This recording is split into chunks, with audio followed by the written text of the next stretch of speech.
हाँ जी प्यारे विद्यार्थियों, ਅੱਜ ਆਪਾਂ ਡਿਸਕਸ ਕਰਾਂਗੇ ਕਿ ਵਾਕ ਕੀ ਹੁੰਦਾ ਹੈ। ਇਸ ਦੀ ਪਰਿਭਾਸ਼ਾ ਲਿਖੋ ਅਤੇ ਵਾਕ ਦਾ ਉਦੇਸ਼ ਅਤੇ ਵਿਧੇਯ ਕੀ ਹੁੰਦਾ ਹੈ, ਇਸ ਦੀਆਂ ਉਦਾਹਰਨਾਂ। ਤਾਂ ਪਹਿਲਾਂ ਆਪਾਂ ਇਸ ਨੂੰ ਸਧਾਰਨ ਤੌਰ 'ਤੇ ਤਾਂ ਜਾਣਦੇ ਹੀ ਹਾਂ ਕਿ ਵਾਕ ਕੀ ਹੁੰਦਾ, ਪਰ ਇਸ ਦੀ ਡੈਫੀਨੇਸ਼ਨ ਜਾਂ ਇਸ ਦੀ ਪਰਿਭਾਸ਼ਾ ਤੈਅ ਕਰਨੀ ਹੁੰਦੀ ਆ।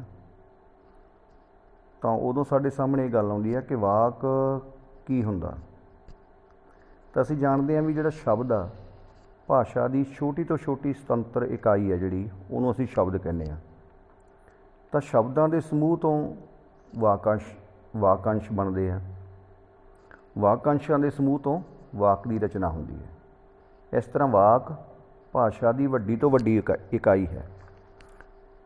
ਮਤਲਬ ਵਾਕ ਕਿੰਨਾ ਵੀ ਲੰਬਾ ਹੋ ਸਕਦਾ, ਇੱਕ ਲਾਈਨ ਦਾ ਵੀ ਹੋ ਸਕਦਾ, 2 ਲਾਈਨਾਂ ਦਾ ਵੀ ਹੋ ਸਕਦਾ, ਇੱਕ ਪੈਰੇ ਦਾ ਵੀ ਹੋ ਸਕਦਾ। ਤਾਂ ਵਾਕ ਭਾਸ਼ਾ ਦੀ ਵੱਡੀ ਤੋਂ ਵੱਡੀ ਇਕਾਈ ਹੈ। ਹੁਣ ਅਗਲੀ ਗੱਲ ਇਹ ਹੈਗੀ ਹੈ ਕਿ ਵਾਕ ਰਚਨਾ ਲਈ ਯੋਗ ਸ਼ਬਦਾਂ ਦੀ ਚੋਣ ਕਰਨੀ ਪੈਂਦੀ ਹੈ ਅਤੇ ਉਹਨਾਂ ਨੂੰ ਇੱਕ ਵਿਸ਼ੇਸ਼ ਵਿਆਕਰਨਕ ਤਰਤੀਬ ਵਿੱਚ ਰੱਖਿਆ ਜਾਂਦਾ ਹੈ। ਮੰਨ ਲਓ ਇਹ ਆਪਣੇ ਕੋਲ ਸ਼ਬਦ ਆ ਗਏ, ਆਪਾਂ ਹੁਣ 3-4 ਸ਼ਬਦ ਬੋਲ ਦਿੰਦੇ ਹਾਂ। ਮਾਰਦਾ, ਰਾਮ, ਸੋਟੀ, ਹੈ। ਹੁਣ ਸ਼ਬਦ ਤਾਂ ਇਹ ਹੈਗੇ ਨੇ ਪਰ ਵਾਕ ਨਹੀਂ ਹੈ। ਇਹਨਾਂ ਨੂੰ ਇੱਕ ਤਰਤੀਬ 'ਚ ਲਿਖਾਂਗੇ ਤਾਂ ਰਾਮ ਸੋਟੀ ਮਾਰਦਾ ਹੈ। ਤਾਂ ਇਸ ਤਰ੍ਹਾਂ ਇੱਕ ਤਰਤੀਬ ਦੇ ਨਾਲ ਹੀ ਅਰਥ ਦੇਊਗਾ। ਇਸ ਨੂੰ ਇੱਕ ਤਰਤੀਬ 'ਚ ਰੱਖਣਾ ਪੈਂਦਾ ਸ਼ਬਦਾਂ ਨੂੰ। ਇਸ ਤੋਂ ਇਲਾਵਾ ਵਾਕ ਦਾ ਉਚਾਰਨ, ਲਹਿਜ਼ਾ ਉਸ ਦੇ ਅਰਥਾਂ ਵਿੱਚ ਬਹੁਤ ਫਰਕ ਪਾ ਦਿੰਦਾ। ਉਚਾਰਨ ਲਹਿਜੇ ਨਾਲ ਇੱਕ ਸਧਾਰਨ ਵਾਕ ਨਾਂਹਵਾਚੀ, ਪ੍ਰਸ਼ਨਕ ਅਤੇ ਵਿਸਮਕ ਵਾਕ ਦਾ ਰੂਪ ਧਾਰਨ ਕਰ ਲੈਂਦਾ। ਤਾਂ ਜਿਵੇਂ ਆਪਾਂ ਗੱਲ ਕਰਦੇ ਹਾਂ ਕਿ ਵਾਕ ਨੂੰ ਬੋਲਿਆ ਕਿਵੇਂ ਜਾਂਦਾ,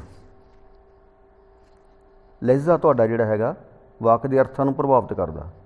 ਜਿਵੇਂ ਇੱਕ ਸਿੰਪਲ ਜਿਹਾ ਵਾਕ ਆ, ਤੁਸੀਂ ਕੱਲ੍ਹ ਦਿੱਲੀ ਜਾਓਗੇ। ਇੱਕ ਜਾਣਕਾਰੀ ਹੈ, ਇਨਫੋਰਮੇਸ਼ਨ ਆ।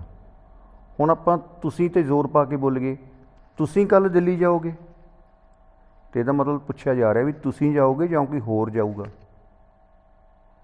ਅੱਛਾ, ਅਗਲੀ ਗੱਲ, ਤੁਸੀਂ ਕੱਲ੍ਹ ਦਿੱਲੀ ਜਾਓਗੇ, ਵੀ ਤੁਸੀਂ ਪਰਸੋਂ ਜਾ ਰਹੇ ਹੋ ਜਾਂ ਉਸ ਤੋਂ ਨੈਕਸਟ ਡੇ ਜਾ ਰਹੇ ਹੋ ਜਾਂ ਕੱਲ੍ਹ ਜਾ ਰਹੇ ਹੋ। ਤੁਸੀਂ ਕੱਲ੍ਹ ਦਿੱਲੀ ਜਾਓਗੇ। ਹੁਣ ਇੱਥੇ ਇਹ ਆ ਕਿ ਤੁਸੀਂ ਕੱਲ੍ਹ ਨੂੰ ਕਿਤੇ ਹੋਰ ਤਾਂ ਨਹੀਂ ਜਾਓਗੇ, ਅੰਮ੍ਰਿਤਸਰ, ਪਠਾਨਕੋਟ, ਜਲੰਧਰ, ਤੁਸੀਂ ਦਿੱਲੀ ਜਾ ਰਹੇ ਹੋ। ਤਾਂ ਹੁਣ ਹੋਰ ਲਹਿਜ਼ੇ 'ਤੇ ਹੋਰ ਕਿਸੇ ਸ਼ਬਦ 'ਤੇ ਜ਼ੋਰ ਪਾ ਦਈਏ ਤਾਂ ਬਣਦਾ ਕਿ ਤੁਸੀਂ ਕੱਲ੍ਹ ਦਿੱਲੀ ਜਾਓਗੇ। ਇੱਥੇ ਪ੍ਰਸ਼ਨਵਾਚਕ ਬਣ ਗਿਆ ਕਿ ਜਾਓਗੇ ਕਿ ਨਹੀਂ ਜਾਓਗੇ ਇਹ। ਤਾਂ ਇਸ ਤਰ੍ਹਾਂ ਸਾਡੇ ਲਹਿਜ਼ੇ ਨਾਲ ਜਿਹੜੇ ਵਾਕ ਆ, ਇਸ ਦੇ ਅਰਥ ਬਦਲ ਜਾਂਦੇ ਆ। ਅਤੇ ਇਸੇ ਤਰ੍ਹਾਂ ਹੀ ਵਾਕ ਦੇ 2 ਭਾਗ ਹੁੰਦੇ ਆ, ਉਦੇਸ਼ ਅਤੇ ਵਿਧੇਯ। ਵਾਕ ਦਾ ਇੱਕ ਭਾਗ ਉਹ ਹੁੰਦਾ ਹੈ ਜਿਸ ਵਿੱਚ ਉਹ ਚੀਜ਼ ਹੁੰਦੀ ਹੈ ਜਿਸ ਬਾਰੇ ਕੁਝ ਕਿਹਾ ਗਿਆ ਹੋਵੇ, ਜਿਸ ਬਾਰੇ ਕੁਝ ਕਿਹਾ ਗਿਆ ਹੋਵੇ। ਦੂਜਾ ਭਾਗ ਉਹ ਹੁੰਦਾ ਹੈ ਜਿਸ ਵਿੱਚ ਉਸ ਚੀਜ਼ ਬਾਰੇ ਕੁਝ ਕਿਹਾ ਗਿਆ ਹੋਵੇ। ਜਿਵੇਂ ਆਪਾਂ ਕਹਿੰਦੇ ਹਾਂ ਰਾਮ ਖੇਡਦਾ ਹੈ, ਤਾਂ ਹੁਣ ਕਿਸ ਬਾਰੇ ਗੱਲ ਹੋ ਰਹੀ ਹੈ? ਰਾਮ ਬਾਰੇ। ਇਹ ਕੀ ਹੋ ਗਿਆ? ਵਾਕ ਦਾ ਉਦੇਸ਼, ਜਿਹਨੂੰ ਅਸੀਂ ਸਬਜੈਕਟ ਕਹਿੰਦੇ ਹਾਂ।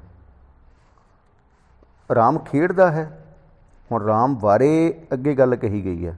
ਰਾਮ ਭੱਜਦਾ ਹੈ, ਰਾਮ ਲਿਖਦਾ ਹੈ, ਰਾਮ ਪੜ੍ਹਦਾ ਹੈ, ਕੁਛ ਵੀ ਲਿਖਿਆ ਜਾ ਸਕਦਾ। ਅਤੇ ਇੱਥੇ ਹੁਣ ਮੰਨ ਲਓ ਵਾਕ ਆ ਰਾਮ ਖੇਡਦਾ ਹੈ, ਤਾਂ ਰਾਮ ਬਾਰੇ ਜੋ ਕਿਹਾ ਗਿਆ ਉਸ ਨੂੰ ਅਸੀਂ ਵਿਧੇਯ ਕਹਿੰਦੇ ਹਾਂ। ਇਸ ਨੂੰ ਪ੍ਰੈਡੀਕੇਟ ਵੀ ਕਿਹਾ ਜਾਂਦਾ ਇੰਗਲਿਸ਼ ਦੇ ਵਿੱਚ। ਤਾਂ ਇੱਥੇ ਸੌਖੀ ਜਿਹੀ ਗੱਲ ਇਹ ਹੈਗੀ ਹੈ ਕਿ ਜਿਸ ਬਾਰੇ ਕੋਈ ਗੱਲ ਕਹੀ ਗਈ ਹੋਵੇ ਉਹ ਉਦੇਸ਼ ਆ, ਜੋ ਗੱਲ ਕਹੀ ਗਈ ਹੋਵੇ ਉਹ ਵਿਧੇਯ ਆ। ਤਾਂ ਇਸ ਆਧਾਰ 'ਤੇ ਜੋ ਆਪਾਂ ਹੁਣ ਗੱਲਾਂ ਡਿਸਕਸ ਕੀਤੀਆਂ, ਤਾਂ ਅਸੀਂ ਵਾਕ ਦੀ ਪਰਿਭਾਸ਼ਾ ਇਸ ਤਰ੍ਹਾਂ ਕਰ ਸਕਦੇ ਹਾਂ। ਵਿਸ਼ੇਸ਼ ਵਿਆਕਰਨ ਸੰਬੰਧਾਂ ਦੀ ਤਰਤੀਬ ਵਿੱਚ ਬੱਝੀ ਉਦੇਸ਼ ਅਤੇ ਵਿਧੇਯ ਅੰਗਾਂ ਦੀ ਧਾਰਨੀ, ਸ਼ਬਦ ਸਮੂਹੀ ਸੁਤੰਤਰ ਇਕਾਈ ਵਾਕ ਅਖਵਾਉਂਦੀ ਹੈ। ਤਾਂ ਇਹ ਆਪਾਂ ਨੂੰ ਹੁਣ ਪਤਾ ਲੱਗ ਗਿਆ ਕਿ ਵਾਕ ਕੀ ਹੁੰਦਾ। ਜੋ ਮੈਂ ਗੱਲਾਂ ਤੁਹਾਨੂੰ ਹੁਣ ਡਿਸਕਸ ਕੀਤੀਆਂ ਤੁਸੀਂ ਇਹ ਪੇਪਰ 'ਚ ਵੀ ਲਿਖ ਸਕਦੇ ਹੋ। ਜਦੋਂ ਤੁਹਾਨੂੰ ਕਿਤੇ ਮੰਨ ਲਓ ਇਹ ਪਰਿਭਾਸ਼ਾ ਲਿਖਣ ਵਾਸਤੇ ਕਿਹਾ ਜਾਂਦਾ ਕਿ ਵਾਕ ਕੀ ਹੁੰਦਾ ਤਾਂ ਤੁਸੀਂ ਇਹ ਗੱਲਾਂ ਲਿਖ ਵੀ ਸਕਦੇ ਹੋ। ਤਾਂ ਹੁਣ ਆਪਾਂ ਅਗਲਾ ਹਿੱਸਾ ਡਿਸਕਸ ਕਰਦੇ ਹਾਂ ਕਿ ਵਾਕ ਦਾ ਉਦੇਸ਼ ਅਤੇ ਵਿਧੇਯ ਕੀ ਹੁੰਦਾ ਹੈ।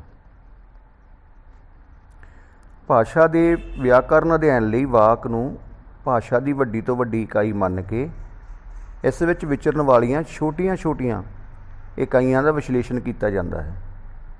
ਵਿਸ਼ਲੇਸ਼ਣ ਕਰਨ ਸਮੇਂ ਮੁੱਢਲਾ ਕੰਮ ਵਾਕ ਵਿਚਲੀਆਂ ਛੋਟੀਆਂ ਇਕਾਈਆਂ ਦੀ ਸਥਾਪਨਾ ਹੁੰਦੀ ਹੈ। ਵੀ ਛੋਟੀਆਂ ਇਕਾਈਆਂ ਹੈ ਕਿਹੜੀਆਂ, ਕਿਹਨਾਂ ਨੂੰ ਜੁੜ ਕੇ ਵਾਕ ਬਣਦਾ। ਪ੍ਰਚਲਿਤ ਧਾਰਨਾ ਅਨੁਸਾਰ ਵਾਕ ਨੂੰ ਸਭ ਤੋਂ ਪਹਿਲਾਂ ਦੋ ਹਿੱਸਿਆਂ ਉਦੇਸ਼ ਅਤੇ ਵਿਧੇਯ ਵਿੱਚ ਵੰਡਿਆ ਜਾਂਦਾ ਹੈ।